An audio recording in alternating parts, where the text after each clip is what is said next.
अभ्यास प्रथम। आज हम प्रारंभिक रचना अनुवाद कौमुदी का अभ्यास प्रथम का अभ्यास करेंगे। अनुवाद एक भाषा से दूसरी भाषा में अनुवाद होती है, जैसे हिंदी से संस्कृत में, संस्कृत से हिंदी में। आज हम प्रथम अभ्यास का शब्दकोश देखते हैं। सबसे पहले शब्दकोश में सबसे पहले है स माने वह, तऊ माने वे दोनों, ते माने वे सब, कह माने कौन, राम माने राम, ईश्वर माने ईश्वर, बाल कह माने बालक, मनुष्य माने मनुष्य, नृपः माने राजा, विद्यालय माने विद्यालय, ग्राम माने गांव। ये सभी आकारांत पुल्लिंग शब्द हैं। आकारांत। अब धातु रूप। ख में सभी धातु रूप हैं। भू माने होना, पठ माने पढ़ना, गम माने जाना, हंस माने हंसना। अब अव्यय माने अत्र माने यहाँ, तत्र माने वहाँ, यत्र माने जहाँ, कुत्र माने कहाँ, किम माने क्या। अत्र, तत्र, यत्र, कुत्र, किम। अत्र यहाँ, तत्र, वहाँ, यत्र, जहाँ, कुत्र, कहाँ, किम माने क्या। शब्दकोश के लिए ये संकेत सभी छात्र स्मरण कर लें। आगे भी शब्दकोश में क, ख, ग, घ का यही अर्थ समझे कि इनका क्या अर्थ है। क वर्ग का अर्थ क्या है, ख वर्ग का अर्थ क्या है, ग वर्ग का अर्थ क्या है और घ का अर्थ क्या है। क का अर्थ है संज्ञा या सर्वनामवाची शब्द। ख का अर्थ है धातु या क्रिया शब्द और ग का अर्थ है अव्यय या क्रिया विशेषण शब्द। अव्यय अर्थात क्रिया विशेषण शब्द और घ का अर्थ है विशेषण शब्द। अब चिन्ह अर्थात लकीर तक अर्थ का बोधक है। जैसे 10 अर्थात 1 से 10 तक, ग्राम अर्थात ऊपर शब्दकोश में दिए गए राम से ग्राम तक सारे शब्द राम की तरह चलेंगे। वत का अर्थ है तुल्य या सदृश।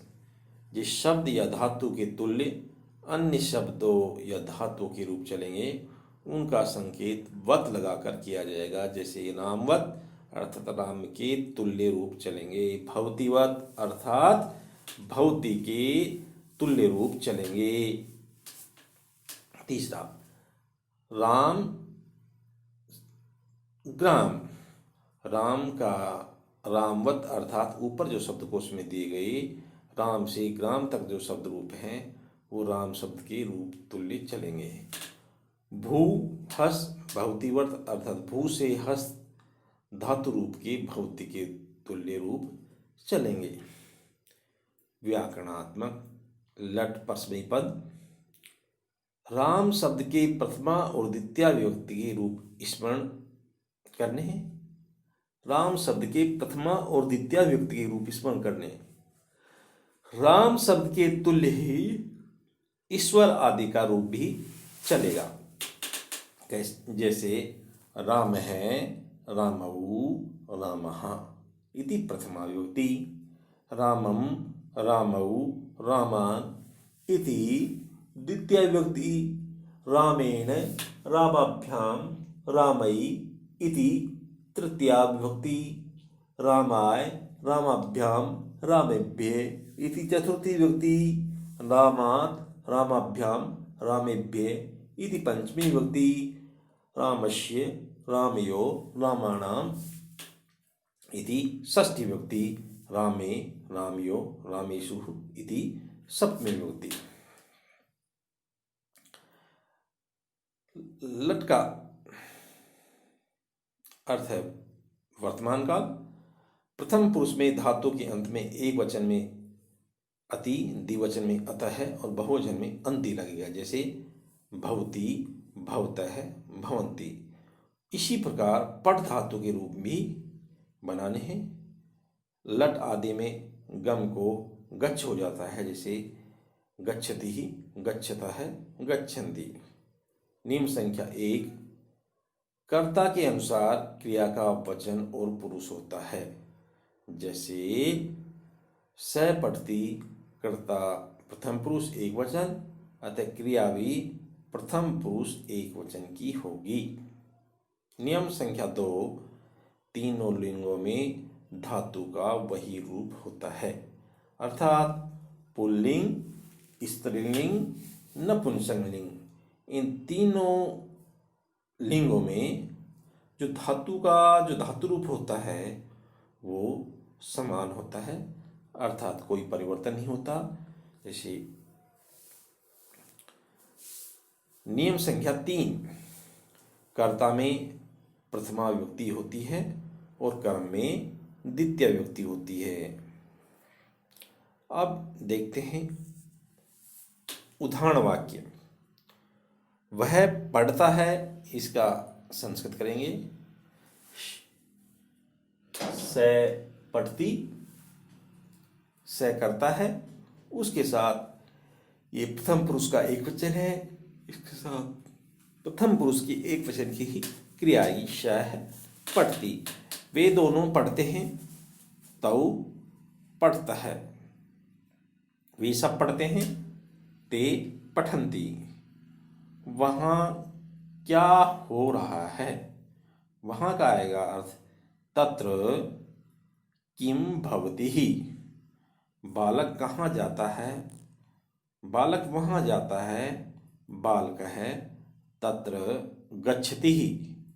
वह मनुष्य हंसता है, सह मनुष्य है, हस्ती। अब इनका संस्कृत बनानी है इन वाक्यों की, जैसे वह पढ़ता है, वह हंसता है, बालक पढ़ता है, राम गांव जाता है, बालक विद्यालय जाता है, राजा जा रहा है, वह मनुष्य कहाँ जाता है, वहाँ कौन पढ़ रहा है, यहाँ क्या हो रहा है, वह बालक हंसता है।